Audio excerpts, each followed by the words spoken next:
Welcome to the Aramark Occupational Safety Training, Preventing Injuries, Illnesses, and Incidents. But before we go any further, there are a few things you need to know. Let's learn how to prevent injuries, illnesses, and incidents. Preventing injury and illness is important to preserving a safe workplace. We have found that there are two main situations that you can encounter which would cause an injury or illness. The first is when you attempt to complete a task.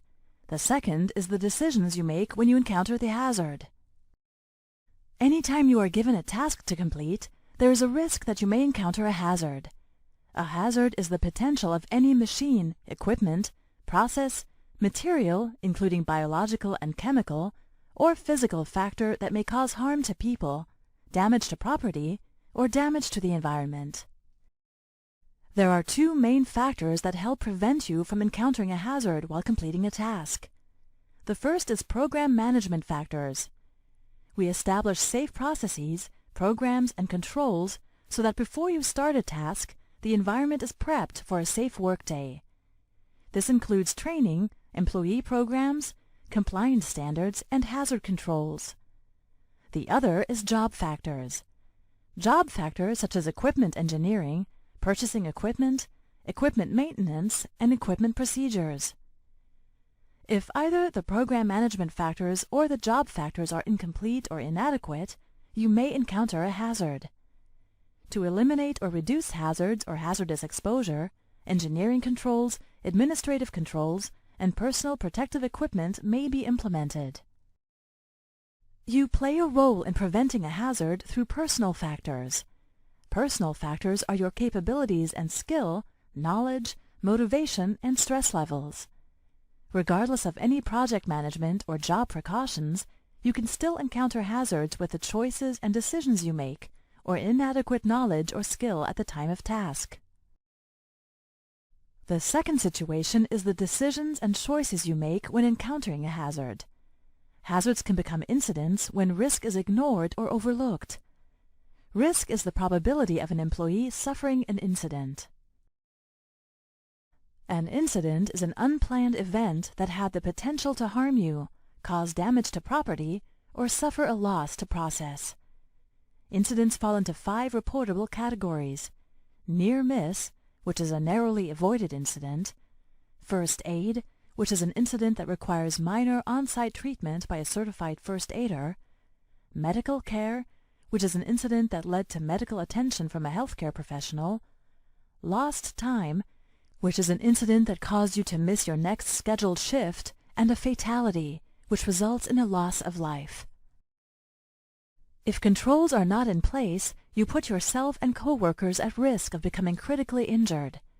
A critical injury is a serious injury that is life-threatening, produces unconsciousness, results in a substantial loss of blood, involves the fracture of a leg or arm, but not a finger or toe, involves the amputation of a leg, arm, hand, or foot, but not a finger or toe, consists of burns to a major portion of the body, or causes loss of sight in an eye.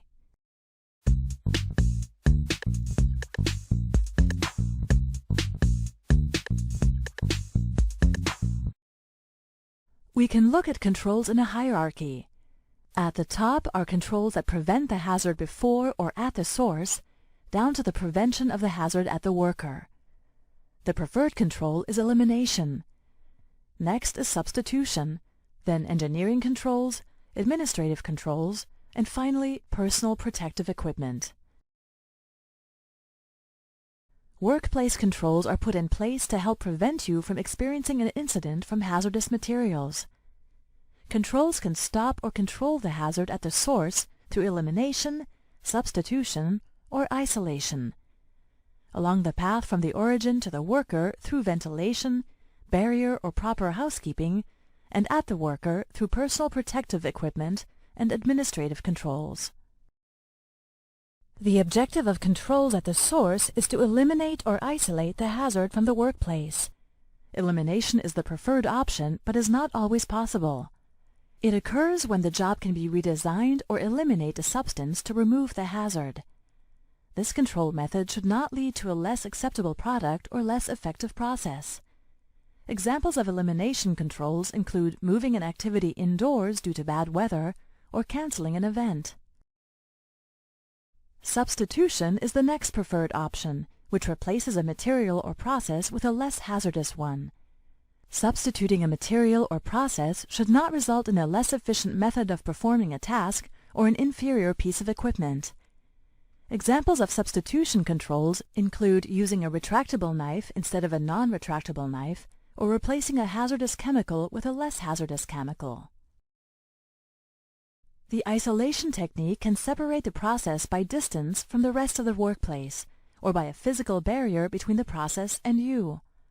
Examples of isolation controls include the use of guardrails, locked areas, machine guards, fences, barriers, or distances. The objective of controls along the path is to either eliminate the hazard or reduce its effect. An example includes general ventilation, which includes fixed hoods or above smelter converters to remove hazardous fumes in the air. It dilutes the toxic substance with fresh air in a workplace, ultimately decreasing the concentration of the hazardous substance. Barriers, such as fences, and proper housekeeping may provide a worker protection along the path of hazards by removing potential obstacles and keeping a tidy workplace. The objective for controls at the worker is your personal protection. Administrative controls include safe operating procedures, installing or increasing safety awareness, and warning signs, providing training in procedures and processes, excluding non-essential personnel from access to hazardous materials or activities, limiting the number of hours in a work period, and ensuring that outdoor tasks are done at the most appropriate time of day. Personal protective equipment, or PPE, is the last line of protection to you. It should be used even when other controls are feasible.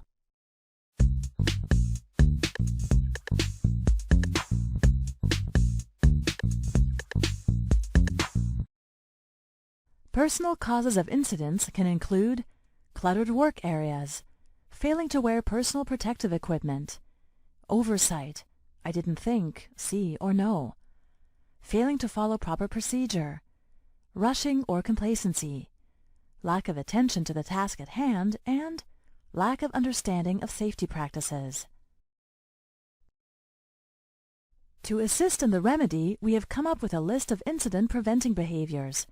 Remember to clean as you work, walk in well-lit areas, always walk at the safe speed for the ground conditions, use handrails when walking up or down stairs or inclines, get help to carry any large or awkward items, do not rush or take shortcuts, be an outspoken supporter of safety in the workplace, encourage coworkers to work safely, always wear the appropriate footwear. If you see an unsafe action or condition, notify others. Let's discuss other behaviors to reduce workplace incidents. Taking shortcuts in the workplace can be a dangerous habit, and what may seem like a routine practice can lead to serious injuries. Remember, policies and procedures are created to perform a task in an efficient manner. By using shortcuts, you bypass the safety measures that have been put in place to protect you. To eliminate shortcuts from your workplace, share your experiences. If you know a more efficient way to complete a task, discuss it with your supervisor. Your supervisor, along with Aramark's Safety and Risk Control Department, can determine if the new procedure is safe to perform. Pay attention to near-miss incidents. A near miss is an incident that had a likelihood of resulting in injury, but did not because of luck or some other intervening factor. These incidents are warning signs that may indicate shortcuts being used at your location. Shortcuts are taken because of the belief that nothing will happen and experience will provide protection from injury. Reject the "it won't happen to me" attitude. Experienced workers, as well as those workers with less experience, have an equal chance of getting hurt when using shortcuts. While it is human nature to become familiar with repeated actions and fall into a routine, always remain aware. Complacency occurs when workers stop thinking about how to work safely. This attitude can spread throughout a workplace, creating an unsafe work environment. Remain focused on the task and stop complacency as soon as possible. Lastly, we need your commitment. Through a strong commitment to safety training and awareness, you can create a safety culture that seeks out and eliminates complacency, replacing it with an emphasis on alertness, planning, and hazard identification.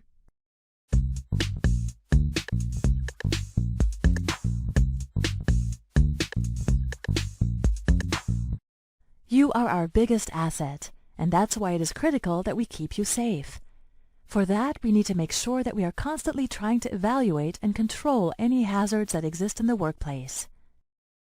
To achieve a safety-first culture, always look, think, and control.